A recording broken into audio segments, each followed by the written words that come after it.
Alright, हम इस वक्त आ गए हैं वाशिंगटन के नेशनल मॉल पर और हमारे साथ अचानक से आ गए हैं बहुत सारे बादल और ठंडी ठंडी हवा भी। उस तरफ अगर आप देखें तो वो है एब्राहम लिंकन मेमोरियल। मैं जहां खड़ी हूं ये है वर्ल्ड वॉर II मेमोरियल और कैमरे के पीछे है वाशिंगटन मॉन्यूमेंट, जहां हम अब से कुछ ही देर में जाएंगे भी। But world war II memorial उन अमरीकी फ़ौजियों की यादगार है जिन्होंने दूसरी जंग अज़ीम में हिस्सा लिया। और अगर जापान और अमेरिका के ताल्लुकात की बात करें तो जंग अज़ीम दोयम इनके लिए भी एक बहुत ही मुश्किल दौर का आगाज़ साबित हुई, जब 7 दिसंबर 1941 की सुबह को जापानीज़ मिलिट्री ने अमरीकी रियासत हवाई की पर्ल हार्बर पर हमला किया, जिससे अमरीकी बहरिया को सख्त नुकसान पहुंचा।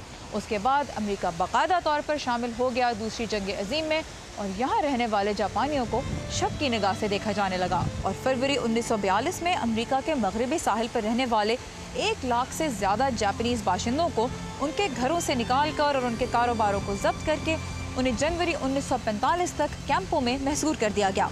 इनमें से 2/3 तो अमरीकी शहरी थे। और फिर दुनिया की तारीख में अब तक के वाहिद एटमी हमले भी अमरीका ने जापान के शहरों हिरोशिमा और नागासाकी पर अगस्त 1945 में किए, जिससे बहुत बड़े पैमाने पर तबाही हुई और जापानियों की कई नस्लों ने इसका खमियाजा भुगता। तारीख के ये अफसोसनाक बाब भुलाए तो नहीं जा सकते, लेकिन जापान और अमेरिका के मौजूदा ताल्लुकात को देखकर ये अंदाज़ा तो होता है कि हकीकत का सामना करके मुल्क एक तारीख माजी से रोशन मुस्तकबिल तक का सफ़र तय ज़रूर कर सकते हैं।